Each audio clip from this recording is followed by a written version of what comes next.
Hello everybody and welcome back to the United Stand. It is your countdown to kick-off show as Manchester United face Brighton at Old Trafford. In my opinion, maybe in your opinion, and we'll get Mordzs' opinion in a second, the biggest game of the season so far for Manchester United. Can they capitalise on what they did at Anfield? The first time beating Liverpool in nearly a decade since 2016. Can we get 3 games in a row? Wins in a row on the bounce? Can Manchester United make this count? I am joined with Mordzs today. I'm joined by the wonderful community, and I am Beth. Welcome to your Countdown to Kickoff show, and we want to get you involved, so make sure you smash a like on the video if you've not already, subscribe to the channel if you've not already, and make sure you get your comments in. The way we can get your comments involved in the show is if you just put a super chat in, we can have the debates, we can get you involved, get involved in all our polls as well. We've got many running, we've got some fans on the show as well. You are joined with us, and it's time, Mordzs. It's time for another game. A long week of no football for United, but we're back. Biggest game of the season? I think so. Why? Why? Let me tell you yeah, why. Go on, why. Let me tell you why, Mordzs. Are you ready? Yeah, I'm ready. Go on. Are you ready? Go on. Right, so that Liverpool game, I went in, don't get me wrong, every single time we play Liverpool, I want to beat them. But I went in with very little expectation. Liverpool have just won the league. Despite the fact they've not had the start to the season some maybe have anticipated, they've signed some massive, massive players, and we've not got the best track record at Anfield. Don't. So I was going into that game like, you know what, I want to win, but I didn't really expect us to go and win. Now we've got 2 games in a row. Amorim's broke that record. We actually put in a really good performance against Liverpool, put in a good performance against Sunderland. This is the game we usually trip up. You know, this time last year, we go to the Etihad, Ahmad scores that winner, and you're thinking, here we go, Amorim ball's here, we're about to be back. Yeah. Bournemouth pump us 3-0 the next week. And it's like, Brighton are such a tough team for us to go against. I mean, they beat us here back in January last time at Old Trafford 3-1. They've beat us here numerous times before. I just think if we can actually win today's game, it would be a real kind of turning point for me. And it'd show me as a fan that these players are actually up for it, because we can beat the big sides. We've done that. We don't always do it, but we can. It's these sort of games, the Brightons, the Bournemouths, where we usually trip up. So that's why. It's a good explanation. To be fair, this is kind of like the territory we want to be in anyway, because Brighton are like they are competing for Europe around that 7th, 8th spot. We don't want to be there, let's be honest. But for how United have been playing the past few seasons, we're trying to get back into them European spots. So you're right, beating the Brightons, even like the Fulhams, those kind of teams, the Bournemouths, those teams that are in that area, even like pushing up to Chelsea's and whatnot, we want to be taking the points off those teams if we want to finish in those places. It's from like the 5th spot to the like 13th spot in the Premier League, really. I mean, if you look at where Brighton are now, they're sat in 10th.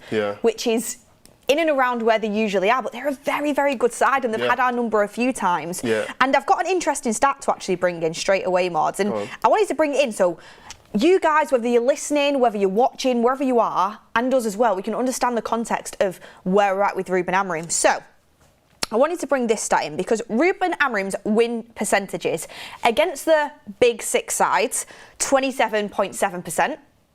Okay, against the promoted sides, 83.3%. So that's where we usually get our wins. Bread and butter. Promoted or relegated sides. That's another.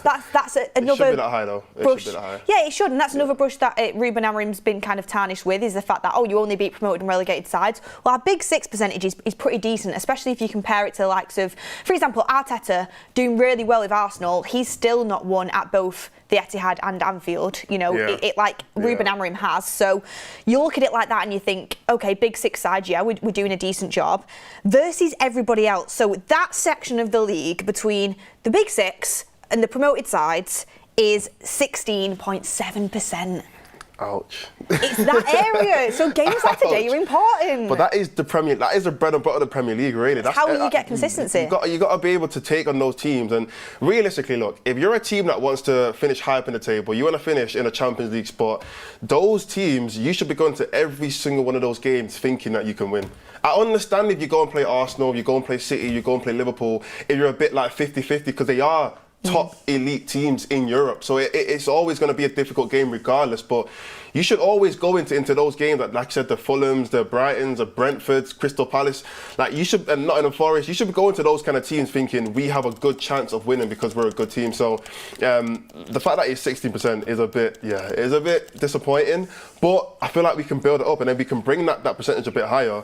Then, like I said, we are going to end up finishing in those European spaces. Yes, 16.7%. And do you know what you say about finishing them European places? Another thing to get excited about, and just straight away in the chats, they've put their super chats in. Awais Dayoub, legend actually, always putting the super chats in and getting involved in the community. Queen Beth in black, Cool Mordzs in red, the best day. We're missing out. We needed Ricky in the away kit, in the purple kit. Yeah, we have red, we have the black, and we're missing him, but he will be here soon. He will be here soon. Sanchit says, is a draw a good result today? Is it a good result today? Is a draw a good result today? A good result? Oh, it's hard to say. You know what I would say is, if we play a top game, like if we're just all over them and we're dominating the game and we get unlucky and we get a draw, then I'll say, you know what? It's not the best result, but at least we're seeing positive signs for consecutive games. But I feel like if we're just going back and forth with them and end up withdrawing, I don't think I'd leave the game feeling happy, I'll be honest. I wouldn't be happy with that. I wanted you to answer because a draw isn't enough for me today. I'm in that mode now. People are going to call me delusional. I'm a United fan and I've got red tinted glasses on and I will accept it. I will accept it all. I'm going into this game and thinking, you're at Old Trafford, you've just beat Liverpool, who we've not beat at Anfield since nearly 2016. Despite what people say about, they've lost this many under Slot this start of the season, they're a good side. I don't care what anyone says, they're a very good side. You know, we look good against Sunderland. The team is looking like it's starting to gel. I actually want to believe in this project and believe in a turning point. I've had my criticisms of Ruben Amorim and they've not gone away. The question marks are still there in the back of my head. But I thought the way he set up against Sunderland was top. I thought the way he went to kind of outclass Arne Slot in his own backyard was top. And I'm thinking, this is the area we need to improve to gain consistency. We're 2 points behind Liverpool in the Premier League. We could actually go into that 8 p.m. game where Liverpool playing away at Brentford, which is always a tough game, a point ahead of them. We're 1 point off that top 5. Like, this is the time to really show up. So I'd kind of come back in with a draw, a bit disappointed, even though maybe a few weeks ago I would have been like, a draw's a decent result, because I've seen what these players can do. I think it's the new signings that give me the hope. I mean, these players have done this before. They've gone back and they've reverted to type, but the likes of Acuna, standing up in that Liverpool game, Mbeumo just being top every single game. Sesko looks promising. Lamens is so much steadier now. They're the ones that are kind of giving me the hope that we can go and actually do it today. And as well, I'm just looking at the table right now, because it's still relatively early into the season, we're like a quarter of the way through or something like that, maybe like just under a quarter of the way through the season. Every 3 points can move you like 5-6 places up the table, and right now we're sat at 9th with 1 point ahead of Brighton, but if we win we go 3rd. And you think about it, United in 3rd place in the Premier League doesn't even make sense because of how poor people have been. We've been at some points in the season, but the fact that we can jump that many places up the table, it wouldn't feel like a good result if we only got 1 point. It would feel like, we've just missed out on potentially going into the top 4 already this early into the season. So yeah, for me, I feel like I want a win. I really do want a win. And yeah, I wouldn't say I'd be happy with a draw in my opinion. Yeah, and I think a lot of the comments are feeling that as well. I can see the comments coming in. So some are saying a draw would be okay. A lot of people feeling like they could get a win today. And we've got Michael in the comments saying, what is reverting to type? Reverting to type is what we've done in previous years. It's where we go and beat one of the big hitters, a City, a Liverpool even, and then the next week Bournemouth beat us 3-0, which is what happened last year when we beat City. We need to actually make these results count, which is my road trip. I said, make it count. Like, we've done this before. Can you go on and take the next step? And that's why it's the biggest game of the season for me. And get in your comments if you've got a different opinion. Make sure you get your super chat in and let us know. I mean, just in terms of the last results against Brighton, okay, so a 3-1 loss in January 2025. Before that, a 2-1 loss in August 2024. Wow. Before that, a 2-0 win in May, but I remember the season was sort of written off then already.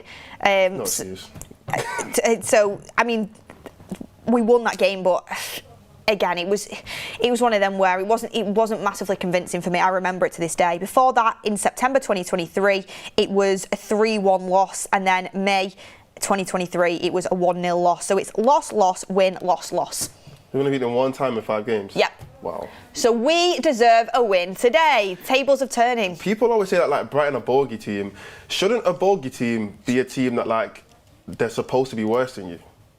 Because I feel but they actually are better than us. That's what I mean. Like, you wouldn't say that, like, I don't know. If Liverpool always beat United, you wouldn't say, oh, they're our bogey team, because like they're a good team as well. I feel like Brighton, if you're consistently finishing above a team, you can't really say they're a bogey team anymore, because actually last season they finished above us. I feel like the season before that they finished above us. Like, they're not really our bogey team. They're just a good team. Just a very good team. We've got a poll up for you guys who are watching, wherever you're watching, of Sesko or Mount who should start. We are going to do our predicted starting 11. We're aiming to get it right. First time of the season we've got it right. Never gonna happen. On the tactics board. It's me and Mordzs today. We'll be getting your comments in, and you're going to be helping us build our predicted starting 11, or the 11 that we'd want to see play Brighton today. Yeah. A lot of question marks last time when that starting 11 came out to go and face Liverpool. Yeah. So many people thought, that's it. Amorim's kind of asking for the sack. What is he doing? We're going to lose. But do you remember that feeling?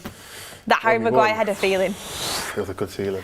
It was a good feeling, wasn't it? We were in here. The video was crazy. The video is absolutely. If anybody, come on, guys. If you follow the United stand, surely you've seen this video. Yeah, I've seen the video. It ended up on Have I Got News For You on BBC. It ended up everywhere, like the whole world saw that video. Like, even people are just not United fans, everyone in this country anyway, everyone saw that video. That's crazy. I was watching it back and I was like, oh, why am I sat like that? Why have I got that jacket on? That's literally just like because I was freezing cold. Why are my shoes like that? I was like, no. But it's gone everywhere. But I don't think people are really focused on me on that video anyway. I think they were focused on something else. I know.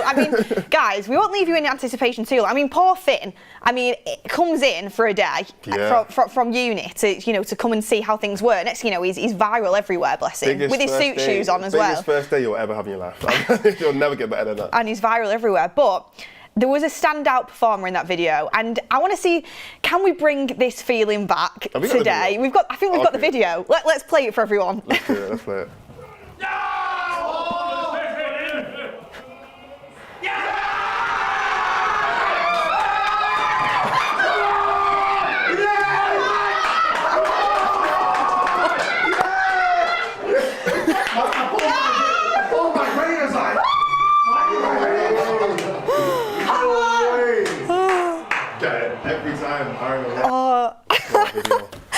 That's legendary.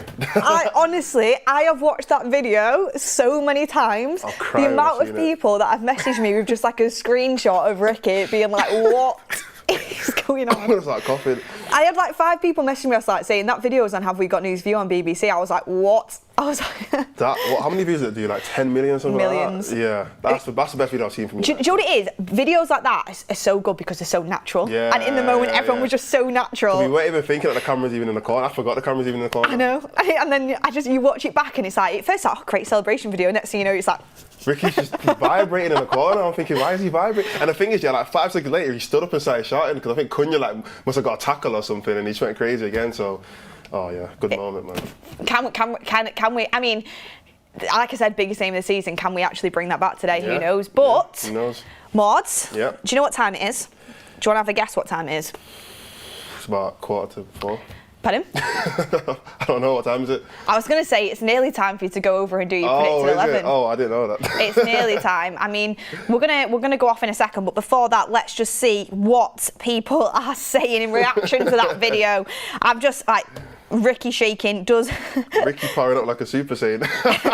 Oh, bless him. He messaged me, on WhatsApp. Rick. Did he even realise? I know he's not even on social media like that, so he doesn't know. I know. He messaged me saying, people I've not spoke to in years have messaged me saying, I've seen that video of you. And the amount of comments about it, bless him. He was just loving it. He was loving it. A Bruno assist as well. Yeah, the thing is, I didn't even realise, maybe because we were there, we didn't realise what was going on, but I didn't realise how big it was until people messaged me oh, why is Ricky shaking? I was like, what do you mean why is Ricky shaking? And when I went to go and watch it back, I was like, no, that is hilarious. That is so funny. But Yeah, man, it's a good reaction. I mean, we're all going to the game today, so you won't be able to kind of see that. Yeah. But hopefully I'm celebrating like that in the stands at Old Trafford. And then, do you know what? I think them sort of things work so well because it's such a one-off for us. So it's like, everyone can just kind of feel that thrill, and like so many people could just relate to it so much, because that's what you like in your house. Like when you're actually watching, you know, especially if it's a away game, not everyone's lucky enough to be able to go down and go to Anfield and watch it live. But when it's an away game like that is just that shared feeling all over the world. And do you know what I love about it as well? It's like there's me, there's you, there's Finn the intern, who all of his mates are messaging him saying, what are you doing on that video? He's an Everton fan, so he was hate watching a little bit, so fair play to him. There's Ricky, and then it's like them people in life maybe don't always, you know, would stereotypically like spend the day together, but they all come together and get so excited over the game of football. It's a beautiful game. It's a beautiful game, and thank you Liverpool and Slot for providing that for us. But and Maguire. Big shout out to Maguire. But not only do we get your guys' opinions in on the United stand, and I can see the super chats rolling in, we'll get to them. We also wanted to see how the fans were feeling. You know, you guys are fans, but there's fans that are going to the game today outside Old Trafford, and we really wanted to know what they were thinking. We wanted to ask them a big question. Who would be their starting front three today for Manchester United? I want to see Sesko, Mbeumo and Cunha. I'd go Mbeumo, Cunha and Sesko, of course. It's Cunha, Mbeumo and Sesko, I hope. So Mason Mount, no? No. Why? I feel like I want to see more of Sesko because when he was in Leipzig in the German league, it was good. So I want to see him play like that, like in here, and Old Trafford, and give him a chance to start and play like the 90 minutes. Cunha, Mbeumo, and Sesko. Same for me. I think they should start. Sesko should start. No Mason Mount? Yeah. Sesko and Mbeumo and Ahmad. Ahmad, you play him further forward, right? Yeah. I'd like to see Ahmad further forward because he's good on the ball and he's direct. No Cunha? And Cunha's a brilliant player as well. I like Cunha.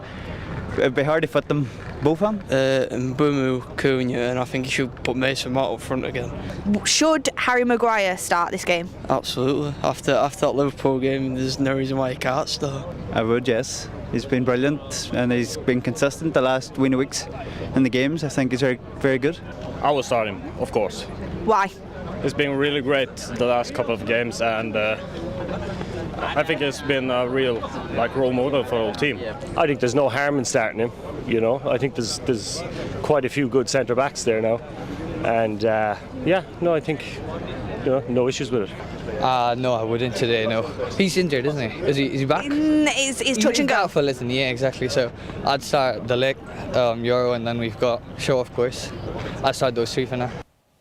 You know, one thing I love about when we go outside Old Trafford, first of all, your manager coat is hilarious. He's like Arsene Wenger. Do you know what? I'm warming up to be Amorim's assistant. Is it? You know, Okay, in case anyone gets injured, I'm there. But what I'm going to say is, we never actually speak to people from Manchester. It's always like from everywhere in the world. There's some from Sweden, loads of Irish people, loads of Irish fans, loads of people. But yeah, we love the fact that there's so many international fans coming to the Old Trafford and obviously speaking to us. But look, I am at my special tactics board. It's me and Beth today, so we're going to go through our predicted 11 for this game. We never get it right, but today we're going to try and get it right. So let's start off with the goalkeeper. I mean, Beth, do you want to talk about him?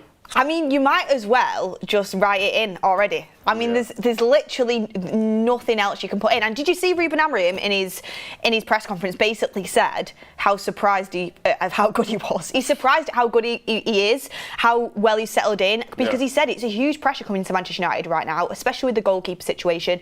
He didn't say this, but Anana, extreme criticism, deservedly so, wasn't good enough. Binday, same thing. So coming as a young keeper, there is a lot of pressure on you to stand up and do well. And he's just fitted in, you know, seamlessly. And he's like the saviour that we've all been asking for. And it kind of made it obvious that, you know, maybe it wasn't Amorim, you know, over in Belgium being like, I want this guy. It was the recruitment team. We trusted them. A lot of us were dubious. We hadn't seen much of him, but he's done really well. Really well. And to be fair, at the start of the season, a lot of people were saying because he wasn't playing, a lot of people were kind of trying to insinuate, is he Amorim's guy? Did Amorim want Martinez or all that kind of stuff? I think Amorim's perfectly happy with him now. I think he's actually grateful because, let's be honest, the other two goalkeepers, they didn't really do him any justice, let's be honest. So, yeah, Sonny Lamins in net. I mean, I know you guys probably going to agree with that anyway. Back three. Where do we start with this one? Do we start central centre-back again? Because I feel like we always start there.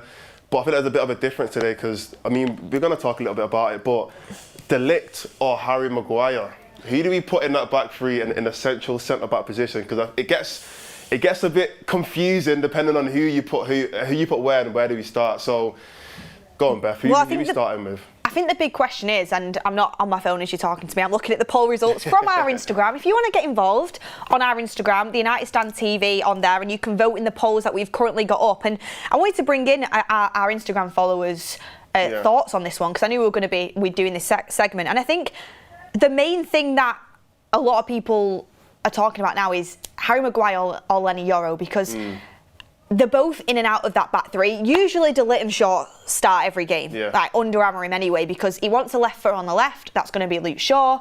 And then De Ligt has had one, I think probably the best start to the season out of nearly everyone in the squad. He's been really good. So Ricky might argue otherwise, but that's what the majority of United fans think and football fans think. And Amorim clearly thinks it as well. So Shaw and De Ligt seem to be quite nailed.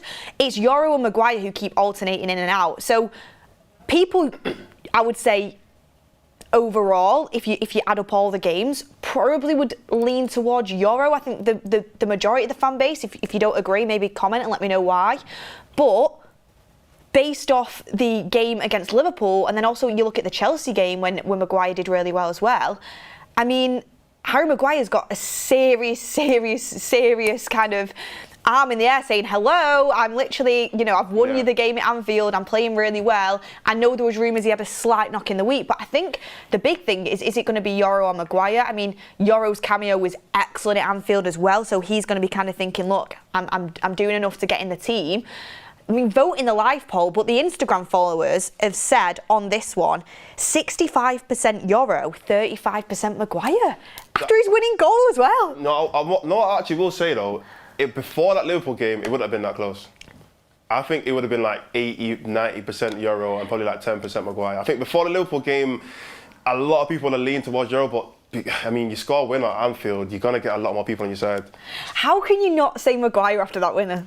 It's 35%, and I'm like, how is it not closer than that? I get the closeness of it because you got to look at overall performance. I thought Yoro actually, I think he was really crucial when he came on, defended really well. But come on, Maguire was up there for man of the match in that Liverpool game. You can't put him to the bench if he's fit. You know what? I'll play devil's advocate because I actually have Maguire in my combined 11. What I will say is, not to try and be negative, but scoring a winner doesn't mean you have to start the next game. If that makes sense, because anyone can score a winner, you know what I mean. Like anyone can get a goal, and not anyone obviously, but whoever gets a goal doesn't necessarily mean that's your pass to the next game. You know what I mean? And I think naturally, anyway, with that back three, especially like you said in terms of Maguire and Yoro, it was always going to be rotational. None of them were probably going to be the starting player every single game, especially because we don't have that many games. They're both going to be kind of coming in and out of the squad.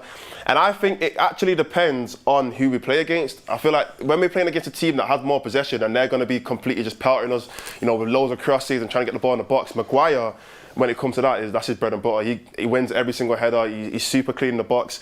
But then I think if we're playing a team where we've got a little bit more possession, we want to have a player who's a lot better on the ball, who can drive the ball into midfield a little bit better, great recovery, so we can play a higher up line, obviously a bit quicker. I think Yoro will be better in those kinds of games.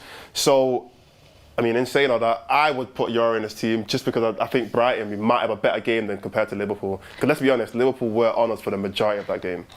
Can I just say one thing back to that? Go on. Why am I so team Maguire here? I mean, building my statue after that goal and his clutch moments. But no, I do like Yoro a lot. And I completely get where you're coming from. But just to kind of also play devil's advocate and come back on the Maguire point, Brighton are really good at set pieces. They're good in the air. Got some top players, Duncan, Adam, yeah. Harry Maguire is really good at set pieces, so do you need him in there for that? A couple of people are commenting, talking about he's had a knock this week. If he's fit, I think it's really close whether he's fit or not. If he's fit, I think for set pieces he would be crucial. And also, you even said it before, Mordzs, Brighton are a good side.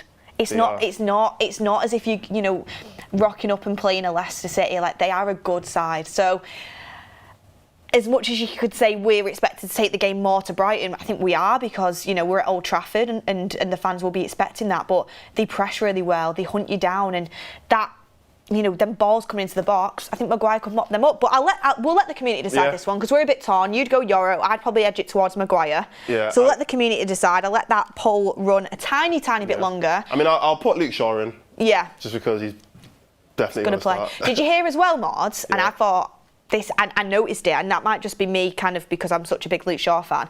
He was speaking about Martinez coming back from injury, and he said if he gets his rhythm, if he can win his place back. So it's like, he didn't say if he can win his place back, but if he can win that place, it's like, he said like, as in like, it's not just an automatic that he comes back in and starts. Basically, like Luke Shaw, he didn't say like because Luke Shaw is doing really well, but he basically insinuated that it's not just automatic he comes back in. Like, he's got to be able to win his place. So I think that shows how much he kind of likes Luke Shaw at the minute. Yeah, but I understand anyway.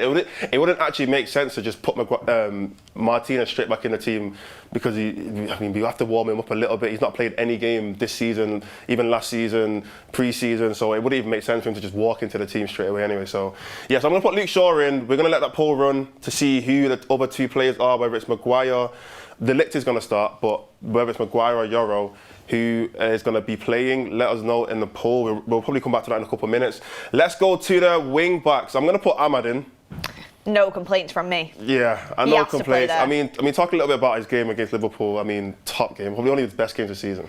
That good that, gonna be honest, guys, I did a little bet this morning. A little cheeky Saturday morning bet. I betted on the Brighton left back, Ferdy Kagalogu, to get a yellow card, because I just thought Ahmad and Mbeumo together, like, he's going to get rinsed, surely. So Ahmad and Mbeumo, I thought, in that Liverpool game started off so good together. They couldn't handle him. And I liked his interview in the week when he spoke about how him and Mbeumo are finding the rhythm now. If he goes to 10, Mbeumo pulls out to right wing back and vice versa. It's not always going to happen completely on the same page, because they're still getting used to each other, but it's definitely happening more. And that right-hand side, for me, is our strongest area. And it's funny, isn't it? Because our left used to always be the strongest, and we couldn't sort out our right, and now our right seems to be doing the business. So yeah. But I feel like our left, I mean, we're going to go to left now anyway. It's not like, I feel like it's just one player away from also being up there, because that left 10 position, I feel like we've got two players in there. We're not going to talk about it in a second, but there's two players there, and I feel like there's still two top quality players that can do a good job. But I mean, let's talk about the left wing back first. There's two players in that conversation, Dorgu and Dalot. Now, we always go back and forth about this, and the thing is with the conversation with these two players, it's more a conversation of they're both not the complete player, and they both are going to make mistakes, but who would you want to play? And in my opinion, I always say Dorgu, you always say Dalot. That's going to change today. Oh, is it? And you're not going to expect what I'm going to say. You're going to say what, Luke Shaw? Mazraoui. Oh, is he back? I didn't know he's back. I'll be honest, I didn't know he's back. He's back. Okay. He's back. That's who I'd go with. Okay. Only thing is, I'd say you're playing with two inverted wing backs, but Dalot is that as well. For me, it would go Mazraoui, Dorgu, Dalot. Like Dalot in that first half against Liverpool, you just couldn't. I don't think you can justify him putting him in the team. I know, again, yeah. I don't think Dorgu did particularly well when he came on. I know people really, really love him. I think he's got potential. I don't think he did particularly well. I just don't think we've got anyone that really nails down that left wing back spot. I mean, on our Instagram polls from the followers on Instagram, United Stand TV, they have said that it's Patrick Dorgu 87%, Dalot 13%. So that just shows really. It's whitewashing it. It is. I mean, you can understand. I was watching that Liverpool game and I looked at it and I thought every single player is playing really, really well right now. But then every time the ball went to Dalot, I was like, no, oh gosh. It's like the weakest link in the chain, really. Yeah, it is. It's our Achilles heel. And I seen him go to right wing back in the second half when Ahmad came off. And I didn't like the fact Ahmad came off, but he was on a yellow and you could kind of understand it from that perspective. He was a lot better, but it's on that left-hand side, it's just a no, and on the right-hand side, he's competing with Ahmad, and Ahmad is the better player. So it's like, for me, he's a bit of a squad player. I know people are really getting onto him, but he's important for behind the scenes. I've seen someone put a tweet out saying that they were in and around Carrington for Sesko's first week, and Dalot was, really helping integrate him. He's good with all the youth players. He's always, he's the one that's tracking his recovery. He's tracking everything. He's so professional. He's helping Benjamin Sesko because he's sort of like that. He's with his professionalism. He's always about the numbers and everything. And that you want that in your starting 11 at left wing back, it's a no. So I'd go Mazraoui. I mean, would you go Dorgu? I didn't actually think about Maguire, if I'm being honest, but Dallow and Dorgu, yeah, I would go Dorgu. I don't know if I can see Mazraoui starting though straight away. I think it'll be Dorgu. Should we go Dorgu? I think it'll be Dorgu. We'll go with the Instagram followers on this one. As much as I would go with Mazraoui, I think. Before we go to midfield, let's go back to the centre backs with that poll, and let's see what they are saying between Euro and Maguire. Do you want to read it out? Yeah, if someone could tell me the poll right now, that'd be really great, because for some reason on my YouTube, the poll always disappears and it's really frustrating, to be honest with you. 77% of you guys have said Euro. Wow. We're gonna. I go Maguire, but you guys have spoken and the community has a say in our 11. It's not just me and Mordzs picking it. So there we go. I mean, the thing is, it's not a problem. I think it's one of them ones where I don't think anyone's complaining that Euro starting or Maguire starting. It's still a very, very good back three in my opinion. So I think in general that defence is pretty strong. So I think I'm happy with it, to be fair. Yeah, I mean, just before we move on to midfield, Mordzs, we've got some super chats coming in. Yep. Nevsky says, I would use Maguire as a super sub at this point. That, you know, especially if he's had a knock, I think that's a really good shout. If we're trying to defend a lead, he's great to put in there. And also, you know, if we're trying to score a goal, he's great to put in there as well. Yeah. Aban says, need Euro and Dorgu to play because of Minter. My back three would be De Ligt, Maguire, Euro, and expect long balls to Sesko instead of Dallow from Lamens. Interesting. So, because you think Sesko's going to start, and we'll get onto that in a second, you're anticipating that Lemons will be going long and Dallow will maybe drop out the team. So interesting stuff there from Asban. Lou Macari's Chippy says, feeling proper positive today, Mordzs and Beth. Time to fry some Seasiders. It's got to be today. It's on the players. The team which wants it more will win. Lou Macari's Chippy. Goated in the Old Trafford community. JB Sahar says Garnacho scores for Chelsea. Could be a bad omen, ? Honestly, we just need to forget about that. He's not our player anymore. Yeah. It is what it is. Like, you know, it's one of them. Island Boy Trucker says, win this to get the momentum going. Players can show they're not inconsistent like in the past. Turn the corner. Mordzs is younger me with a hairline. Complimented on your hairline there, Mordzs. Oh. And then also, just to remind you all, we nearly have 9,000 of you watching live today ahead of that game against Brighton. Biggest game of the season, we're calling it. Make sure you share the video around, and you know, we've only got 700 and odd likes in there and you've nearly 9,000 watching, so smash a like on the video where you are, wherever you are, and help us out, because it really does help push the content out, allows us to do more things, and it's great for everyone to show their support, so thank you. Mordzs, back to you. Yeah, let's talk about the midfield. So I'll be honest, I feel like this is just a set again. I don't think there's really going to be much changes.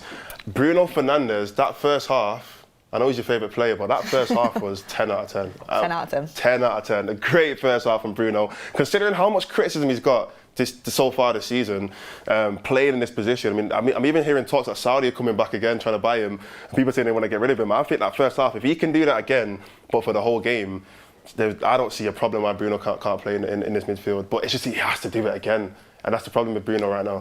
I've got a point I want to make. Go on. Sorry. You know, these points that I keep coming in on and spending about half an hour of the show kind of explaining myself. Who do I think I am? I mean, I know the comments won't like this, right?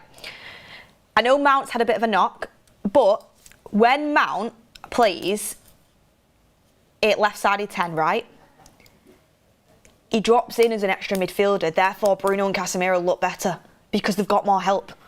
Oh, so is that you bigging up Mount? When Mount plays, Bruno and Casemiro look better because he drops in and helps them.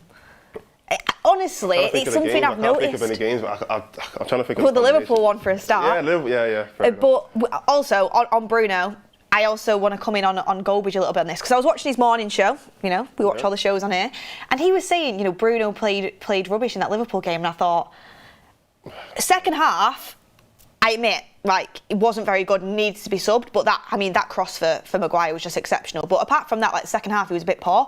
But that first half was one of the best first half I've seen him play all season, especially even in that midfield position. He was knocking it about like nobody's business. He was dictating the midfield. He was so good. And, you know, today, Mordzs, it's his 300th appearance for Manchester United. Wow. 300th appearance for Bruno Fernandes. He's been speaking a bit in the week, and he was actually saying the reason he basically didn't go to Saudi in the summer is because his wife sat him down and says, have you achieved everything you'd want to achieve with United? And he said no. He wants to win the Premier, he wants to win the Champions League, but time's ticking, isn't it? Time is ticking. How's Bruno now? 31? I think he's around that age. 31. I can go and have a double check. 300 appearances is a lot. I mean, to be fair, he's been there for five, six. This is his sixth, 31. 31, yeah. It's his 5th or 6th season. To be fair, you know what, yeah, we got, even if Bruno wants to leave, I still feel like he's done so much for this club.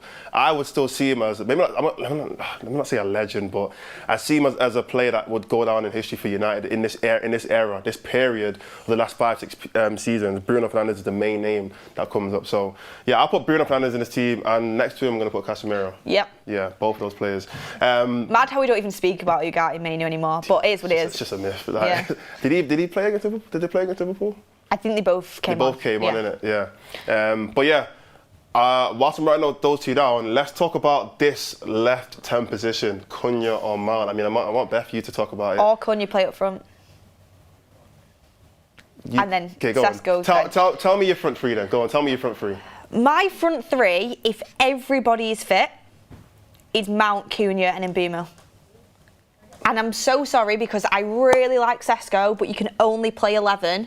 And I just thought that front three worked so well against Liverpool that I would go with it. But because Mount's had a knock, I think he will be on the bench. And I think he'll be used as an impact sub. And therefore, I think it'll be Mbeumo, Cunha and Sesko. And I'm more than happy with that. I like Sesko a lot. Yeah. I just think that... I think Mount's highly underrated. And you see me when I was speaking to the fans, I was like, everyone's dropping Mount. And it's like, do you not understand what he does for the team? Yeah. I mean, people can disagree. And I've got loads of stuff wrong in the past. I might be wrong on this, who knows? But I really have a strong feeling that just because he's not the flashiest player, he just helps the team out so much. So that's what I'd go with. But what would you go with? It's tough because I completely understand your arguments, but at the same time, I even feel like when Sesko came on, he did a great job again. I think he won a lot of headers. I think he linked up play, he dropped in really deep. And the thing with Sesko is, from his compared to his first couple of games, is now he seems to be really wanting to get involved in the actual play. And before he was just kind of like stood there on, you know, the last defender, pretty much waiting for the ball. But now it's like he's dropping in. He's almost doing like what Xerxes was doing, where he was trying to like link up play and then make his way into the box. But he's just got more pace and a lot more power to be able to do that. I think the reason why Sesko wasn't in that game against Liverpool is just because their two centre-backs were probably the two of the best centre-backs in the league, if not the world. I think Konate had probably had the best game out of the two centre-backs, to be fair. So I think that's probably why he probably left out Sesko and played the three 10s, if you want to call it that, just because it's a little bit different. You're not putting Sesko in a difficult situation, whereas in this game, yeah, obviously Brighton have good centre-backs, but I feel like Sesko can really do a good job today against those two. So I think he'll actually play Sesko in this game. I don't think he'll leave him out twice. Yeah, I mean, well, just in terms of the live poll that we did with our community at the start of the show, and I'm going to let that run. I'm going to let that kind of take the decision here. We have Sesko 87%, Mount 13%. I also have so many comments saying Mount wasn't very good at Anfield. Guys, Cunha was man of the match, but him and Cunha together, Van Dijk couldn't handle it. I mean, he was really important in terms of just decisions he was making and where he was on the pitch and linking up the play. But you know what? Everyone's entitled to their opinion. But the comment section has said 87% Sesko, 13% Mount. So I think that's what we're going to have to go with, Mordzs. You in the community beat me, and I'm very happy for Sesko to start. And I do agree, we need to get our striker started and involved. He scored 2 goals. I hope he scores today. So I'm not unhappy with it. Yeah. And I mean, I wrote his name down already, but Brian Mbeumo, another goal against Anfield. I think he's I can't remember the exact number, one of the few players that actually score at Anfield at the Cup. Not a lot of players have done that. But he's been one of our signings of the season, if not our signing of the season. I know we're going to talk a little bit more about that later on. But I mean, talk to me a little bit about your opinion on Brian Mbeumo so far this season. My opinion on Brian Mbeumo is he is just been fantastic. Really, really fantastic. And when you look at what you want from your new signings, it's exactly what Brian Mbeumo has given us. He's made our front line stronger. He's been our best attacker. He's linking up with Ahmad really well. He puts in a shift every single week. I just think what he gives us, that I think he's the best. making them runs in behind and stretching the play, and especially now we're playing more direct football with a lot of long balls, which we are doing, I'm not ashamed of. It really, really works to have him in there, and he causes defences a lot of problems. The difference between him and for example, an Garnacho is night and day. He's way more experienced in terms of what he can deliver in the Premier League. His technique is better, he's smarter, his work rate's better. He's everything that I would want in a forward player for United. So I hope he continues to kick on. I really like him, and humble. Also, on that note, guys, it's 5 minutes, just under 5 minutes till team news. So will we be right? Let's see. I'm going to ask you one question though. From looking at the team, you can all see the players that are on there. What is one change that you would make personally to this team? Out of all the names that we've seen, what is one change that you would make, if there is any changes that you would make to this team? I would make. You personally, yeah. Just one change if you could make it. If everybody's fit. Let's just say other than Martinez. Yeah.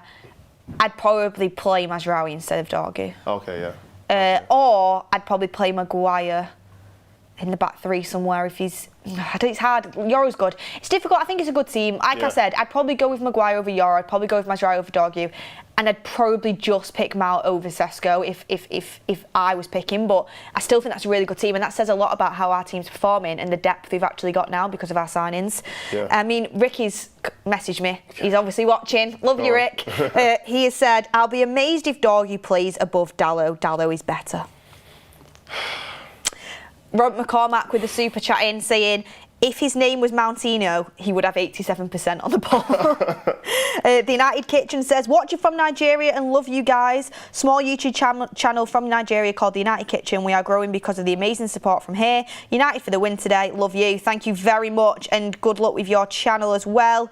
Thank you very much for everyone getting involved. Like you said, team news now in 3 minutes. Can we be right? Smash a like on the video. Nearly at 10,000 live viewers. It's all going well. I've got another question though. Unless you got... No, go on. I want to talk about Xerxes. Okay. One player that we've not seen a lot of. What are your opinions on Xerxes? Not necessarily starting, but getting some kind of minutes in these kind of games. It's difficult because, for example, if Mount's on the bench and Sesko starts, I think Mount's going to come on.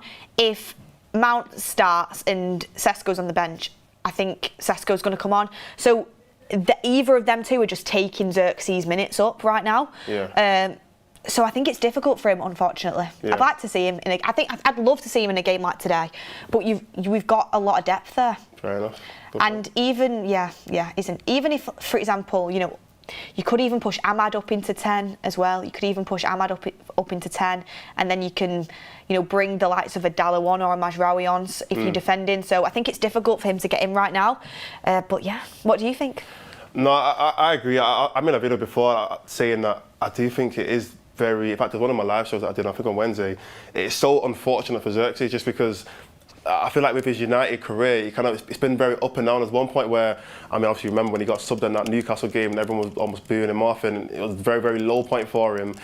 But then he also went on to kind of be one of our most important attacking players. Everyone was literally saying we want Xerxes to start over Højlund because he was actually playing well. The Arsenal game he was playing well. There's a few other top games where he was one of our better attackers and he was getting really involved in the way we were playing. So for him to go from that point to literally I think the most he's played, maybe the Burnley game he played a little bit more minutes, but other than that, I don't think he's played more than 10 minutes a game, and it's little scrappy minutes here and there. So it's unfortunate, but at the same time, you can't, like you said, you can't really complain, you can't argue because the players in front of him, he's not going to get over Mbumo.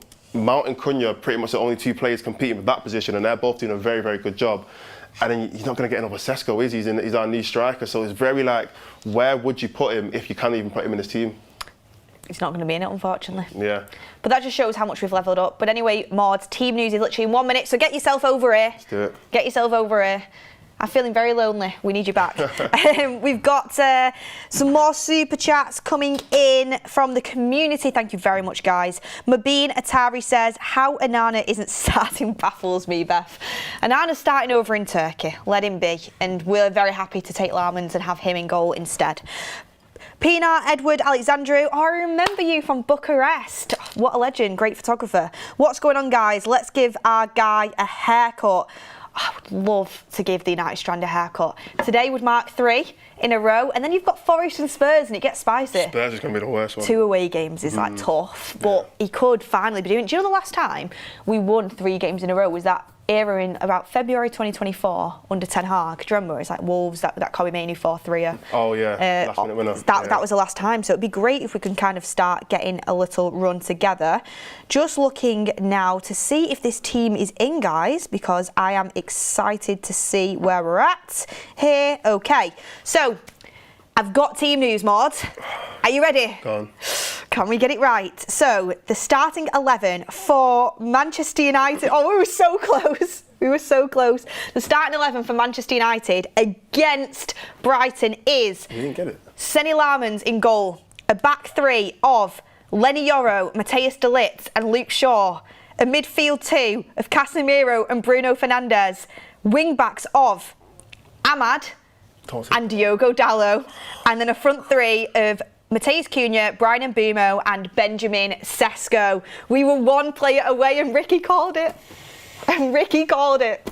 I don't understand. Can we get it next week though? We're getting closer and closer. We were 1 player away. It's like, I don't want to assume that Amorim's just going to pick his favourites. I don't want to assume that. But we need to start doing. He does do that a lot, yeah. So that is the team he's gone with. So the only changes that have been made from the Liverpool lineup are Maguire and Mount dropping out. I'm assuming it's because of a knock. If you look at the bench for Manchester United, Maguire isn't even on the bench, so he must be injured. Oh. Your bench is Altay Bayinde, Patrick Dorgu, Aidan Heaven, Tyrell Malacia enters the bench, I think, for the first time this season. Put him over Dalot. Nusa Mazraoui, Kobbie Mainoo, Mason Mount, so Mount fit enough to make the bench after that knock. Manu Ugarte and Joshua Zirkzee. So the bench is pretty strong. You can go to Mount, you can go to Zirkzee, Mainoo's there. You've got Mazraoui and Malacia as then wing-back options, and even as a centre-back option, Mazraoui, I assume he's definitely going to make an appearance. But Maguire completely out the squad due to injury. Mount with a knock makes it into the squad but drops out of the starting 11. How do you rate that lineup? Let me know. What would you rate out of 10? That's not even that, is it? What would I rate that lineup out of 10? For what we have available, I would say it is a 7. I think that's kind of edge in it. I'm gonna say 7.5 out of 10. I give it an 8. 8? I give it an 8 for what's available. I mean, out of what would you change? There's no such thing as a 10 out of 10. The only one you change would be Dorgu for Dalot, wouldn't it? Really? Yeah. But that's the reason why. The reason why I would say 7 is because I think the fact that he's picking Dalot is a little bit concerning. Only just because I don't want to assume, and I've said this before anyway, that I think this is what he does, but I don't want to assume that he picks just based off favourites and not based off who actually deserves to play or who actually is just performing or who's in form. The fact that he's still just picking Dalot in a position where he literally had to swap him out of that position because of how poor he was. In my opinion, he swapped him out of the position because of how poor he was. He could have left him there and put Dorgu on the right or something, but he swapped him out to go to right wing back and he was a completely different trajectory of the game. So the fact that he's put him back into that position kind of just feels like, what other reason is it other than I just prefer him, I just like him more. Amorim just wants to get in Ricky's good books. He definitely watches Ricky's YouTube, Instagram videos. He actually wants to, because do you remember that time when Ricky was like quite doubtful of Amorim, and now he started picking all the players Ricky likes, and Ricky is like loving him a bit now. Nah, I mean, a lot of people in the community are saying he's picking Dalot just for the long throw-in. If it is, then fair enough. That is somewhat to think about, to be honest with you. A lot of people shocked at the Dalot pick. A lot of 7.5s out of 10. Yeah, I'm like 7.5. Yeah, a few 8s. Honestly, this might be just a wild shot. I'd rather just see what Malacia's got to offer. No. Why not? No, like, not in a game like this. What's a game like this? Like, a game where we have to win. We have to win every game. I know, no game is an easy game. Do you remember that the last game Malacia played for us? He got absolutely rinsed by Bodo Glimt. I can't remember. Or whatever team it was. It was at Rangers. It was at Old Trafford, and it was an absolute, like, he got rinsed. Okay, fair enough. But he's on the bench, so he's available to play. No. I'm not saying I want to see him start or anything like that, but I just want to see, like, I just feel like Dalot in that left wing back position, it's almost like we spoke about it before. It's like the weakest link in a chain. It's like when the ball goes out there, we almost feel like we're almost like holding our breath. Like, is he going to be able to touch it properly the first time? Is he going to be able to make a pass? Like, can he get? I mean, defensively almost feels worse than his offensive attributes. It almost feels like he's more of a liability as a defender now, which is what everyone was saying he should be more confident in. I remember what game? I can't remember what game it was actually, but like in the first minute, maybe it was a Sunderland game or the Brentford game, and in the first minute he lost his man and he almost scored. I was thinking, isn't he supposed to be playing because of this? Was it the Brentford game where they had a chance in like the first 30 seconds? And I was like, people keep telling me Dalot should start because defensively he's that good, but he seems to be the liability in our defence. I think that's just that left wing back area is clearly, like I said, an Achilles heel for us. And I mean, Mark's put a chat in and he has said that Dalot at left wing back is an issue. Amorim and his favourites again. For me, it's just I get people's frustration, but I think people need to realise that as good as the attributes Dorgu has is not at the level of what we need, and neither's Dalot, and I actually would probably pick him over Dalot, but Dalot has got that long throw, he has got that experience, and I don't know, maybe that's what Amorim's looking at, but if you need someone like really, really good to kind of come in and actually just take that spot, to be honest with you. And then someone from Dorgu to kind of learn from. Still get game time, obviously, but just not be like absolutely nailed. But some people really like him. I know Goldbridge loves Dorgu. You rate him. I think quite a few people do. I think he's definitely got potential, and I'm glad we've got him as an option. But we'll have to wait and see. I do think it's the one that you look at in the starting 11 and you go, ooh. But the rest of the XI I'm pretty happy with. Yeah, the rest of it is, I mean, we predicted it anyway. Yeah. So I think it's a good team. In terms of Brighton's lineup, you have Verbruggen in goal. You've got Dunk, Van Hecke, Jorginho, Minter, Baleba watch, Old Trafford audition. Danny Welbeck, Kadioglu, Ayari, Weifer, De Cooper, and their manager is Herschler. That's not in complete correct order. They do it in number order, which is a little bit frustrating. But once I get the starting 11 in order, I'm going to read it out again for you guys so you can kind of understand it back to front, goalkeeper up to striker. Also, on that note, reading the Brighton XI out, we do have a Brighton fan joining us very, very soon. Got a Brighton fan? Someone who you might already know, Mordzs. I don't know a lot of them, so probably like one guy. Yeah, we'll have to wait and see on that one. But okay. Brighton fan coming up, so stay tuned, and he will be here to answer questions. If you've got any questions for him, make sure you super chat them in and let us know your thoughts as well on that one. I mean, let's just come to the comment section again, get a few more reactions from the community that is watching. EG says, anyone who thinks Dorgu is a better footballer than Dalot needs their head checked. But that's not the point, though. Like, I don't think that's the reason why. I think for me anyway, that I would rather just see Dorgu is just because it's not necessarily like Dorgu's this amazing player and that he's so technical and whatever. It's not like it's Ahmad and Dalot. That's more like Ahmad's clearly the better player. It's more just a case of if we're seeing Dalot put in poor performances game after game, but he's still starting. It just makes me think that like Amorim prefers his favourites over what he's actually seeing with his own two eyes, which to me is a little bit of a problem because that means in the future if he continues to have his favourites, they're still going to play regardless of who actually should be playing. That's why I think it's a little bit of a problem why Dalot started, not because Dorgu's this crazy footballer or whatever. I agree with you that they're both not really ready to be our starting wing back going if we want to be a top 4 title contender, whatever. They're still going to need somebody to come in probably in the summer who's a better player. But it's just the fact that Dalot's had such poor performances, but he just still somehow walks into the team every week. That's why it's a little bit concerning. Yeah, I kind of get that from your point of view. Yeah. I mean, just on the current games that are going on, because Chelsea are a competitor for that top 5, it's 64 minutes into their game and they are 1-1 with Sunderland right now. Garnacho's actually been subbed off for Estavo, so that is the current game that we are kind of keeping our eye on the score, 1-1 between Chelsea and Sunderland. And then I also just want to quickly have a look at what the Newcastle score is as we speak. It's 1-1 between Newcastle and Fulham, so tight games across them 3 PMs, and that's good for us in the table, really. As many people getting points knocked off as possible gives us a better chance. Just to have the Brighton XI in order for all you lovely people, so I can read it to you in order from back to front. It is Verbruggen in goal, Kadioglu, Van Hecke, Dunk, De Cooper, Weifer, Baleba, Ayari, Minter, Rutter, and Danny Welbeck. Jorginho, Rutter. And then Danny Welbeck. I didn't even start in my combined 11. Oh, well, we'll get into that later. Combined 11? Yeah. Combined 11. Do you know what, Mordzs? seen that shout and I nearly went for it. I nearly went for Danny Welbeck in the combined 11, but I just couldn't bring myself to after that Matthijs Cunha performance. I think we went for slightly maybe different formations as well, so it's something that I definitely want to look at. And community as well, what would your combined 11 be? We'll definitely have a look to see what you guys want to say.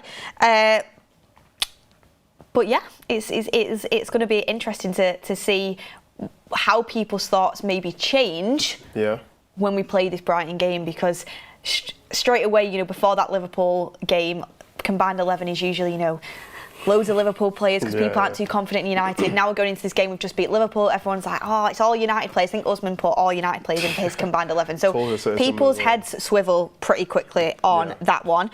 I mean, let's see what some of the community is saying, because we do have our Brighton fan Kieran ready and waiting. Can't wait to get him on. JB Sahar says, Ruben Amorim in survival mode. If lose, surely Ruben Amorim out will come back. It can't just keep flip-flopping, can it? Yeah, that's a bit dead. I mean, what are your thoughts on that? Because I know you've been a bit critical of him, but where do you stand right now? My criticism is just based off just facts, though. That's my whole thing. It's just the facts are just not on his side, and that's why I've been critical. So, but I think on the pitch, I've said it in a lot of the fan forums and the build-up shows.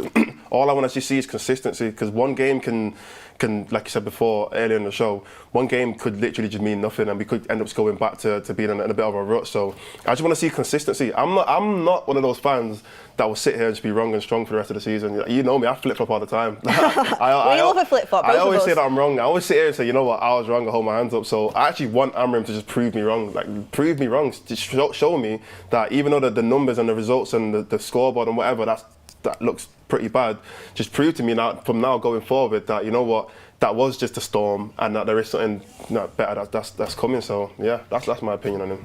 Robert says, I get everyone but Dallo. Andres Gomez says, every single week I see Dallo stinking up the pitch. The player he was 2 seasons ago needs to come back, but I don't know if that's going to happen. Ricky Granger says, if Dallo doesn't start, who will take throw-ins? Love the show, fantastic twosome. Beth and Mordzs, love to all the community. Thank you very much for your lovely comment there. Scott W says, I'd love to see Shaw left wing back for one game and Maguire back in centre back. That's Shaw's best position. Attacking wise, he's very dangerous and can defend. Yeah, it's just whether he can stay fit there. Very taxing position. Ronnie Dodge says, I saw the under-21s today. Lacey looks close to a debut. Yeah, Lacey's looking good. And Diego Leon actually got a goal. Really good goal as well. So someone to watch out for at left wing back coming through. Thank you everyone for all of your comments, all your likes. Keep going. But Mordzs, it's time to bring in our Brighton fan. A little bit of a treat for you, because you have actually spoke to him before on the United stand. Can you have a guess who it is? Brighton fan I spoke to before, it's got to be Kieran Maguire. How did you know? I don't know. How did you know? Yes, we do have Kieran Maguire on from the Price of Football podcast. Kieran, we're gutted that you're not here in the studio with us today, but nonetheless, it's great to have you. How are you? I know it's been very busy with everything with Sheffield Wednesday. I'm grand. Yeah, I would have loved to have been there today, but there's only one train to get home after the match, and it'll be an absolute ruck, because you got the match at the Etihad as well, plus our match. So I just didn't think I'd make it. I've not missed a match this season, so to miss a match at Old Trafford, it's such an iconic stadium, and having lived in Manchester for 40 years as well, it's a shame not to be going back home.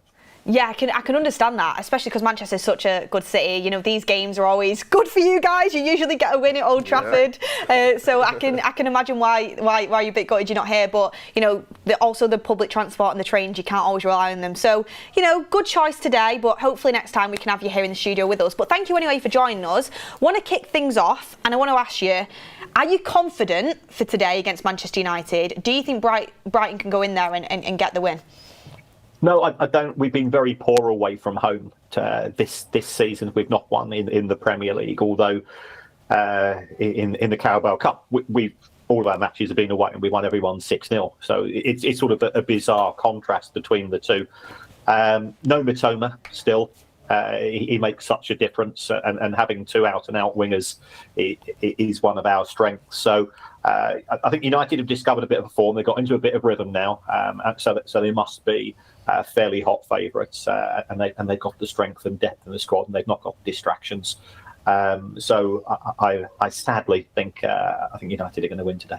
That gives me a little bit of hope and optimism, because you've been very humble, because every time I remember us playing Brighton, they usually have our number and outplay us no matter who's on the pitch. I mean, I agree with you, Mitoma. I think he's still an underrated player in the Premier League, such a good player. But another player I wanted to ask you about was Baleba, actually, Carlos Baleba, because linked to Manchester United for huge money in the summer. I mean, had such a brilliant season last season. Maybe started off not in the best form at the start of this season for you guys.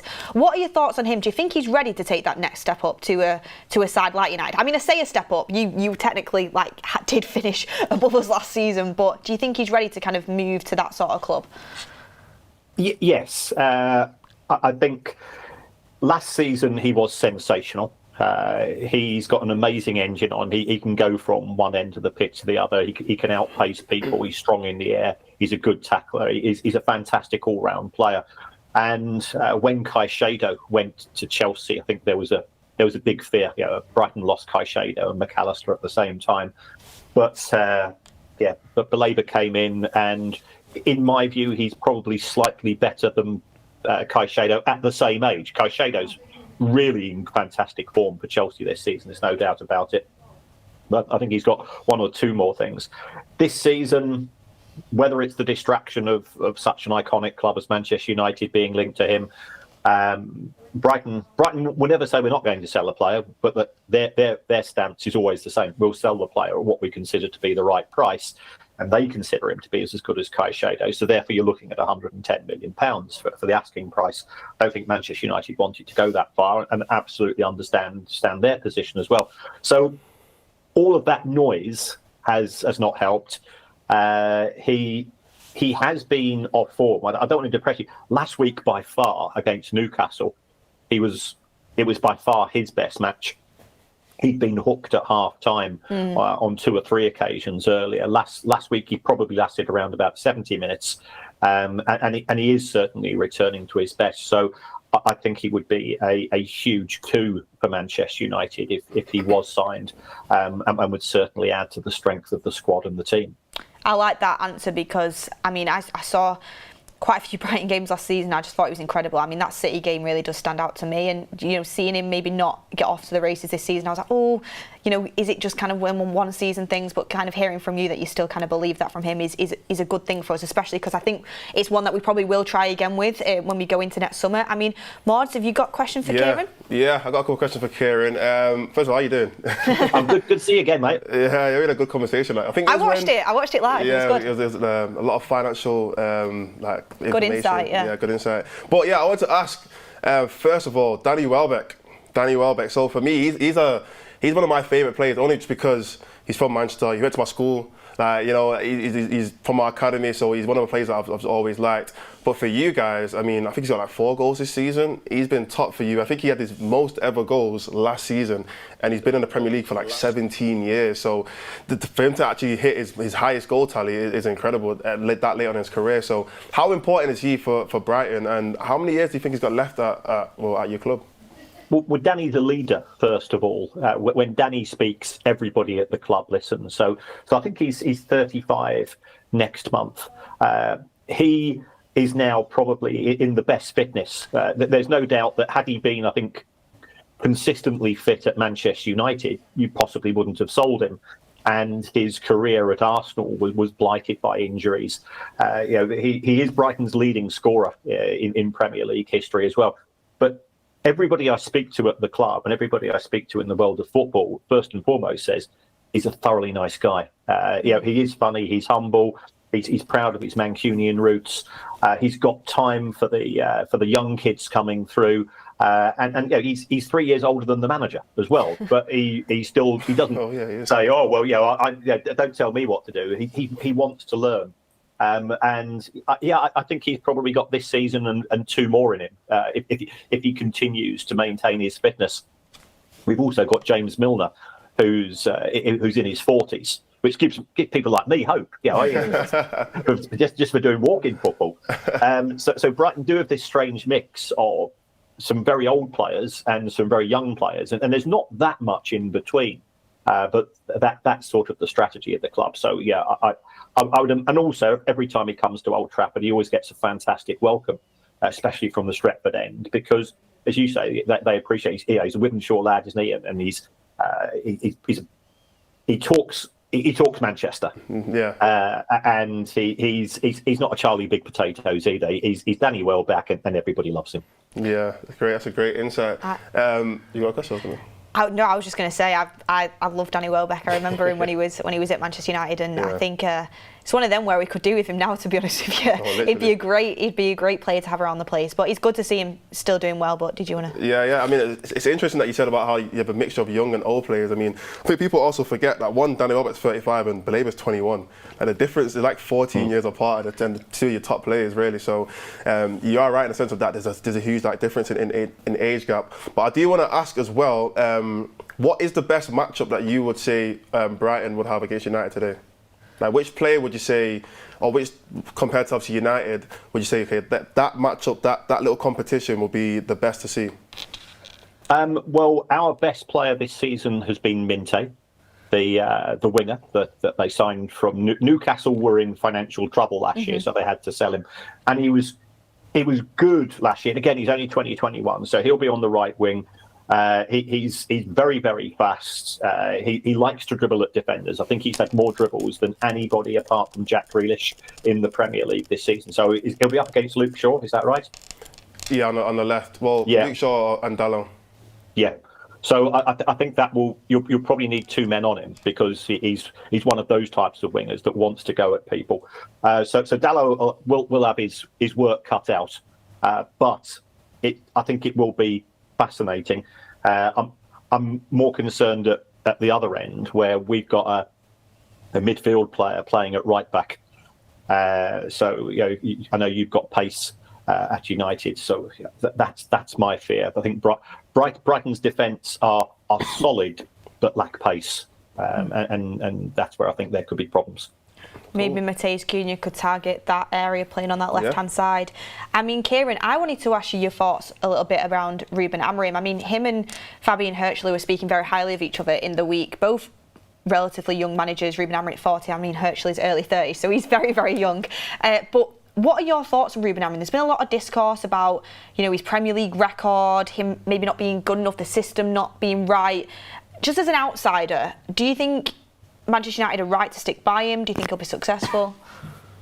I think if you give him, and again, it's rare for me to agree with Jim Ratcliffe, but I think if you give him 3 years, then yes, because he's an intelligent guy. He's got his own views. I think that the challenge when you are the manager for a club as big as Manchester United is that there is always so much noise. If Brighton lose four matches in 5, there'll be a bit of a moan on the internet, but the media won't be dealing with it. Whereas, Manchester United sneeze and the rest of the Premier League catches a cold, because they are that big a team. And therefore, every story about Manchester United is 10 times bigger than that of any other club. So some of the comments that he's come out with, on reflection, he might have said, perhaps I shouldn't have said that. When he said this is the worst Manchester United team of all time, I go, well, I went to Manchester in 1980, and I remember I saw Brian Robson signing on the pitch. I saw Gary Birtles, I saw Remy Moses signing on the pitch back in those days when sort of Dave Sexton and Big Ron were the managers, and the football wasn't great at times then. So to say that this is the worst ever, and also I'm old enough to remember what happened in 1974 as well. So I think he has to be a little bit cautious and perhaps a little bit more media savvy on one way. Another way, I like the fact that I find him very honest. And he is an emotional guy, and he also comes across as a really decent person as well. So I think he's got a lot of positives. He's aware of the degree of scrutiny that it comes when you're at a club of this magnitude, and perhaps he's found that difficult to acclimatise. Technically, tactically wise, I think he will get there, but I don't think he's had the players to apply what he wants to do as far as the club is concerned. You just had another window. There have been further changes. Mbeumo and Kuna are both fast strikers. You've got a lot of pace. I think Manchester United's position probably understates where they should be. I would have expected them to be 2 or 3 places higher at least. And I said at the start of the season, I don't see why they can't get into the Champions League place, because they don't have the distractions of Europe. They don't, but they do have a European-sized squad. So that, I think, in the second half of the season in particular, could be hugely beneficial. Yeah, I think I agree with you on that. When I looked at our summer recruitment, I thought, top 5 is a really good aim for us this season, and hopefully, sorry, but if we beat Brighton today, that really does kick us on, because we can move into them sort of spots and hopefully get a consistent run together. I mean, we always ask the opposition fan when they come and join us on our countdown to kickoffs, Kieran, if they could take one Manchester United player and put them in their team, so in Brighton's team, who would you take and why? Bruno Fernandes in a heartbeat. I love that. As people may or may not know, I'm sort of involved on the finance side of the game, and I've got every single Manchester United transfer since Sir Alex retired on a spreadsheet. The only player who has consistently outperformed his fee has been Bruno Fernandes. I think there's been a lot of poor recruitment. People say that the Glazers haven't spent the money. They have spent the money. They've spent the money very poorly. But Bruno Fernandes, he shines, whereas the others don't. So I think he's a brilliant footballer. I know he has his off days, but we all do that. But when he's on form, I think he's brilliant to watch. He's a fantastic finisher and a fantastic creator as well.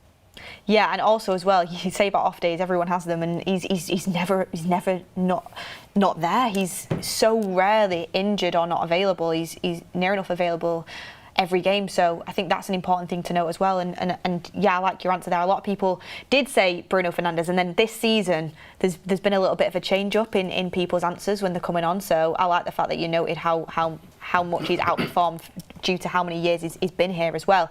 I mean, Kieran, just before we get your actual score prediction, do you want to give the community watching a little bit of background on you and then where else they can find you as well? Because you are a very, very intelligent guy, especially when it comes to the finances around football, and I think people should know where to find you.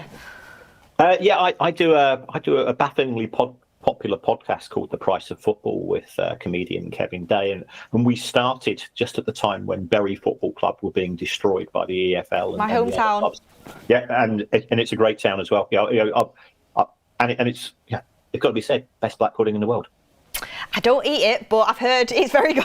It is. It's amazing. So I've been there as an away fan. So if we look at the finances, every club from the Galacticos clubs, like Real Madrid, Barcelona, Manchester United, and PSG, and so on, right down into grassroots football. I teach footballers, so I've got a fantastic job. I teach at university, but I teach for the Professional Footballers Association. So one of my graduates this year is Phil Jones from Manchester United. Also had Ilkay Gundogan from Manchester City, Jordan Henderson, who's now Brentford, Ben Davis at Spurs, Steve McManaman, Robbie Fowler. So it goes all around sort of current and past football. So I've got a fantastic job, because having 20 footballers in a room with you, and I'm not calling them rude names, which I'm often doing on a Saturday afternoon. I do actually feel really bad. I thought, God, last time I told, did I really say that about you? So I do. They understand how football works. Yeah, it's an emotional game. It's an emotional game. And I teach for the League Managers Association as well. So former Manchester United players like Joe Jordan I've taught. So I've got for a non-footballer, I don't think I could hope to have a better job. And I do a lot of work with the media. So yesterday, when Sheffield Wednesday went into administration, I did 11 interviews throughout the day, and I'm back on 5 Live at 5:45 on Monday morning. Yeah, I mean, busy. It's just a shame with Sheffield Wednesday, but you can hear more about it from Kieran. And you also have a podcast as well, the Price of Football podcast. So make sure you go and check that out. Finally, before we say goodbye, score prediction, Kieran. I'm going to go for a fairly comfortable routine victory for Manchester United. I know nothing's routine, but yeah, I think it'll be 2-0. I think the shortcomings in Brighton's defence will be exploited, and not feeling confident. Thank you so much for joining us, Kieran, and I'm really hoping that you are right with your score prediction. But thank you so much, and have a wonderful day. Thank you. Take care. See you later. Bye. All the best. Thank you. What a great guy, man. Such a good guy. And he really knows his stuff as well. And I didn't know he was a Brighton fan till today. So yeah, I'm not gonna lie, I didn't know either. Yeah, it was good to have his insight, and good to see Balibas still at the forefront of his mind. He said he's even better than Caicedo was at his age, which is interesting. Caicedo's only 23, to be fair. So he would have moved to Chelsea at around 21, 20. So I can kind of understand it a little bit, especially because Balibas' best season was probably last season when he was 20 years old. So I think they're both very good players. So I think in 2 years' time, when Balibas is also around that similar age, or in fact, in 5 years' time, when they're both, let's just say 3 to 5 years' time, when they're both kind of in their prime, they're both going to be probably the 2 best midfielders or 2 other best midfielders in the league. Yeah, I mean, let's hope we can get him. Yeah. I mean, I want to keep him quiet today. It's an Old Trafford audition. He's just going to ball out. You just know he is, isn't he? I can just see it already. I mean, especially because, let's be honest, like our midfield, when it comes to pace and all that kind of thing, Balibas going to have a little bit of fun in there. But hopefully we can keep him quiet. And he isn't dictating the tempo of the game as much as he probably wants to. The K-Stone says Dalot defended well against Liverpool. Best thing we can do is back the 11. Exactly, people went against it against Liverpool, and it ended up winning us the game. So I like that positivity. Save the nitpicking for another day. Let the lad play. Form thrives from trust. Like that positivity from K-Stone. Mr. Miracle says, how do you want us to see us play in order to win? To be honest with you, I just want to win. At this point, I just want to win. I've seen a lot of people talking about the long balls and not playing out from the back. Let's just win the game. Let's get some wins together. JB Sahar says that we should do this more often. It is refreshing. Andy Atherton says the problem playing Dalot and Ahmad is the lack of crosses for Sesko. He'll have to rely on long throws and route one football for any service. I think that's an interesting point, Mords, in the sense of, you have got 2 wing backs there that are inverting, and on the, if you wanted to cross the ball, they're going to need to invert to be on the stronger foot. So that is one to note in terms of Sesko for service. But I think, when you look at the little men's long ball, he could be providing a little bit for him as well. Yeah, but I guess that isn't necessarily a goal-scoring opportunity when you've been talking about the men's long ball for Sesko. That's more kind of trying to get Sesko to set up somebody else. I remember the Chelsea game, it was a long ball, Sesko headed it on, and Bumo went on in behind, and obviously we ended up with either a penalty or a red card, but one of the 2. But yeah, I agree. I think it is going to be, let me not say difficult, but it's not going to feel natural when we have the ball in those wide areas to expect a cross to go into Sesko straight away. Whereas he is right. If we had a left foot on the left side and a right foot on the right side, it is more likely that they're going to be swinging in them crosses. And that's why I actually don't feel like we're not even close to seeing the best of Sesko. Like, we've got so much more of a player in there that we've got to see. And it's only a matter of time. And I think they're going to have to get used to kind of playing together a little bit more, because the combination between, like I said before, Ahmad and Mbumo, that's really where the spark is right now. That's where we're probably going to see a lot of most chances created and probably a lot of goals from there. But if we can find a way to link Sesko in with that, I think we're going to see an even better attack across all 4 or 5 of them, really. Yeah, I like that point. Sir Dave says if current results hold and we win, we'll be 3rd, but we're having a bad season, ... And then I just think to myself, imagine if Bruno scored them 2 pens. We had to play better in them games, but still. Chelsea are still drawing to Sunderland. Newcastle have just gone ahead against Fulham 2-1, really? Bruno Guimaraes, but Chelsea-Sunderland still drawing. And it's funny, isn't it? Because I thought we made Sunderland look really poor, but they've got some really good results across the Premier League this season, so maybe we just played really well. Maybe. You have Ryan Wood saying, if the Malacia reports are true, he's been working his ass off, reward effort, because it's been the biggest reason for the positive change in results. Yeah, apparently he has been working super hard. But do he does have to. He does have to kind of bring his career back, really. But with Amorim, that's one thing you kind of can notice with him. Even if you're out in the cold, you'll always have a chance if you put in the work and you have the right behaviours. Yeah. You don't agree? You don't agree, Mords. Do you really believe that? I do, actually. Do you think... He brought Garnacho back in after he dropped him for the derby. Over who, though? To be fair, he didn't really have any other options. I agree to an extent. I just think there's certain names that I don't agree with. Like there's certain names where that rule doesn't necessarily apply to. But I agree for the majority of the players. Veezy says Dalot versus Minter, that's the one to watch today. I mean, just quickly before we do our players to watch, Mordzs, I'm going to read out your combined 11, right? Cool. So your combined 11 for this game, and do you know what, actually? I was looking at it, I'm like, I can't believe I forgot to put Minter in mine. I didn't put Minter in. But I read out yours. It's Lemens in goal. You've got a back three of De Ligt, Maguire, Yoro. You've got a four across the middle in Ahmad, Baleba, Mainu, Minter. You've got a front two of, two tens of Mbeumo and Cunha, and then you've got Welbeck up top. Yeah. Where's Bruno Fernandes? Yeah, I know. So you think you prefer Mainu to Bruno? I just want to see. I'll be honest. My command XI is just who I want to see. I'll be honest. It's not even about if I was a manager. I just want to see Mainu and Baleba play together. I think that'd be an amazing partnership. I think that's a fair enough answer. Yeah, and then I put Minter on. Obviously, Minter usually plays on the right, but I thought he can play the left wing back if he really wanted to. He's left-footed as well, so that kind of helps him a little bit as well.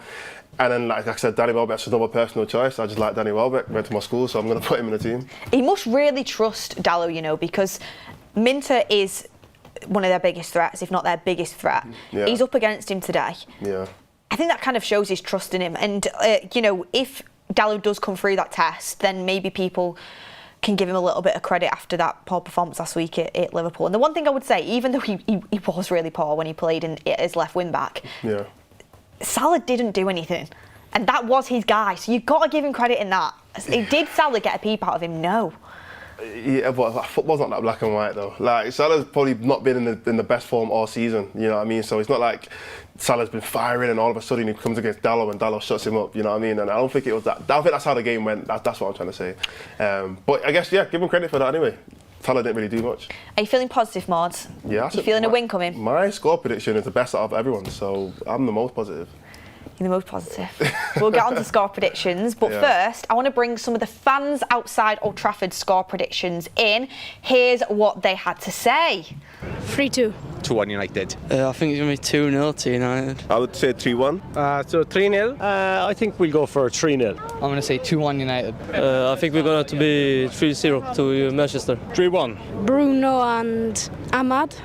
Cunha and Sesko. Who's scoring? Sesko and Mount. Bruno, Buemo and Sesko. Bruno, Sheshko, and probably Ahmad. I want to see Cunha get one. I think we're going to get Cunha and Fernandes goal, and then we'll get Mente scoring for them, I think. My favourite player is Sesko scoring 1, and Mbeumo 2.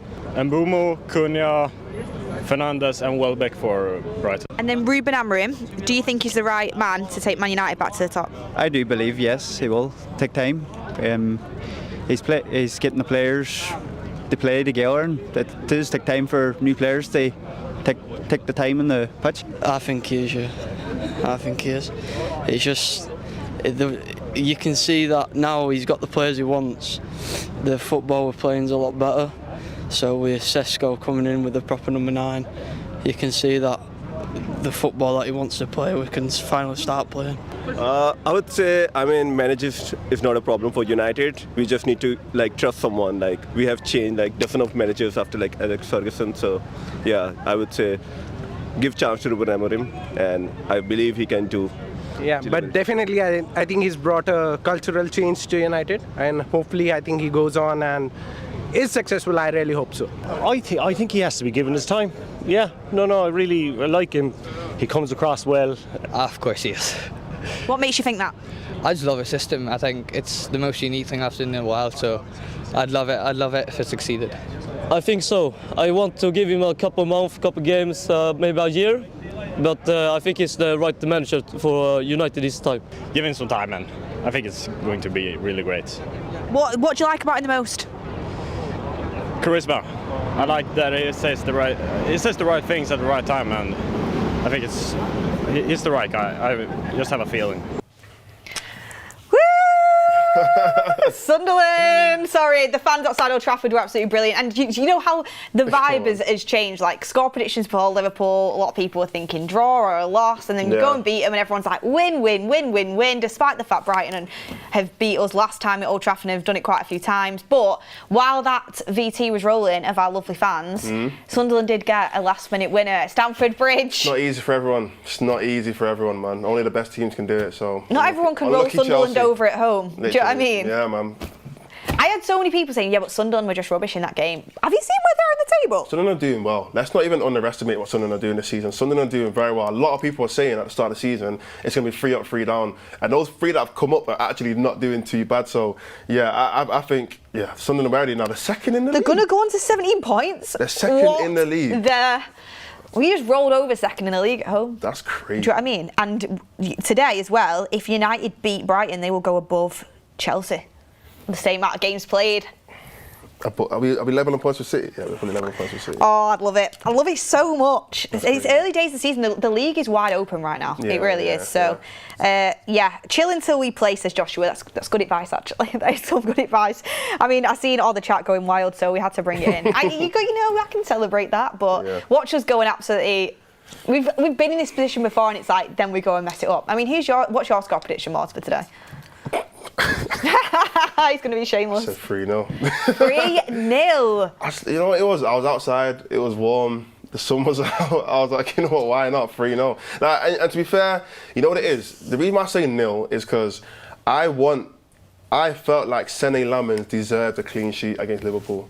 I felt like the goal that he conceded had nothing to do with him. A lot of the shots that he conceded and the chance that Liverpool had, they had nothing to do with him. I feel like he deserves a clean sheet. So that's why I gave it the 0. And then the 3. Because I feel like our attack's just working a lot better now. I feel like Sesko's really getting used to Premier League football, and Bumo's just firing. Ahmad's getting a lot more confident as well. Cunha and Mount are both playing so well, we don't even know who to pick from. Bruno's having a better game, so it's like our attack seems to be working a lot more, so I put 3-0. 3-0. I mean, a lot of the other United Stand community members are going with a win as well, and our panel, a lot of them are going with the Manchester United win. Everyone's feeling the win in the air today. Let's hope we're not jinxing us over here. I mean, I'm going out after the forum, so I need a win. Yeah. I need a win to get me on a good level. Drinking your life away. Win or lose, we're on the booze, you know what I mean? Oh, gosh. What was your prediction? My prediction was 2-1. United win. I think it's going to be like a tight game. I think it'll be 1-1, and then I think we'll score in like the last 15 minutes to win the game. I reckon it's going to be one of them ones. So it'll be a shaky one. It's going to be a shaky one. I think. I don't think. I know, but it's what we do. It's actually what we do. Oh gosh, Chelsea have been beat. Official. That's hilarious. Me and Maud both going with a little Manchester United win though. So are you going with the United win? Let us know your thoughts. And lastly, Maud, who's your player to watch today? So, my player to watch. Who was my player to watch? My player to watch was. I actually can't remember what my player to watch was. We'll just make one up. Okay, I'll make one up on the spot. Oh, okay, now I remember. So it was Lammens, but for similar reasons I said before, I want to see him get another clean. I want to see him get another clean sheet. His first game was a clean sheet actually, so I want to see Lammens get a clean sheet today. My second player though was Cunha, because I think he had an amazing game against Brighton. But one thing that I keep seeing a lot online is he's not scored, he's not assisted. A lot of people who just don't watch United kind of use that stat, which is very annoying, but they use that stat to say that he's not got any GA, to say that he's not been playing well. Whereas if you actually watch our games, he's been playing very, very well for us. And I think that Liverpool game is a perfect example where he was, especially later in that game, he was one of our, if not our best player, especially seeing out the game, being very strong, physical, winning the ball back, holding it up very, very well, make sure he's not losing it, being precious. And he was genuinely one of the main reasons why we didn't lose that game, but he didn't get a golden assist. So people kind of see that as, oh, why has he not scored? So I want to see him get a goal in this game so he can just kind of shut everyone up and just end all that talk. Yeah, I get that as well. It's frustrating because I think I think goals and assists are really, really important in football. You know, they win you games and everyone loves to see a goal and assist and they're important stats. However, you can be such a top player and not have the most amount of goals and assists. Like that is the case. And you can also be a player that is pretty bang average, but you turn up with a goal. Like, that has happened before as well. So you've got to take into consideration a full 90 minutes of football, I think. And when you look at Cunha, he was man of the match at Anfield. And to me, it kind of shows the exact type of performance you want from a person who isn't going to get a goal or assist. Like, there was so many things he did there which were as good as a goal or an assist, if not even better. I mean, them last 10 minutes where he was carrying the ball up the pitch for us, putting himself on the line, being very kind of intelligent with certain moves to kind of waste a little bit of time, and just overall just having that fearless attitude. He was really, really good, and I'm with you. I actually think, my prediction is, I think he's going to score today. I think he's going to get that goal. He deserves it after last week. Yeah. No, I agree. I really want to get a goal. Like, Mbeumo scoring's cool. Sesko scoring's great as well. All the other players on the team, but Cunha specifically, because of how well that performance was, I just want to shut everyone up. Like, just forget the whole he has to score or assist in this team. We're forgetting we've got multiple players that can get a goal in this team. At Wolves, he was the main guy, let's be honest. Same with Mbeumo at Brentford, he was the main guy. Same with Sesko. Like, these guys were the main guys at their previous teams, but now there's like 3, 4, 5 guys that can pick up a goal. So not everyone's going to score or assist every single week. But yeah, I want to see Cunha get one today. Yes, I do as well. And we also had Lamens in, who I just wanted to see if he can keep it up, because he started so well. So that's why I want to see how he does. I think he will face some shots today, because Brighton do have some good attacking players. But look, everyone, that is it for Countdown to Kickoff. It went so quickly. That was a good show. It went so quickly. A great show. Mordzs, thank you for joining me. No worries. Kieran Maguire, thank you so much for joining me. Brilliant guest. Who you got on the forum? On the forum. You're taking the words right out of my mouth here, Mordzs. On the forum, we've got me, we've got you, we've got Ricky, he's back, and we've got Tull. Tull is back. He's not been on for a while as well. So a good balanced panel. So make sure you stay tuned. After Goldbridge's watch along, there will be the final score, and then the fans forum, where we will be here. Win or lose, we'll be here. Hopefully, we are celebrating once again. It feels good to kind of get the wins on the in the bank. 2 back-to-back wins on the fans forum. 3 in a row is crazy. It's been nice. 3 in a row would go crazy. So yeah, make sure you join us there afterwards. But all there is to say now is, before you leave and go over to Goldbridge, cracking watch along in store for you there, smash a like on the video. Thank you very much, everyone, for watching, and remember, get into Goldbridge's live chat with 3 in a row. 3 in a row. That's what we're going with. 3 in a row. Can we get 3 wins in a row? Ricky's not here. He's joined us on the fans forum, but we've got to do his legendary little phrase before we leave. So, Margie, ready? 3, 2, 1. Come on, United!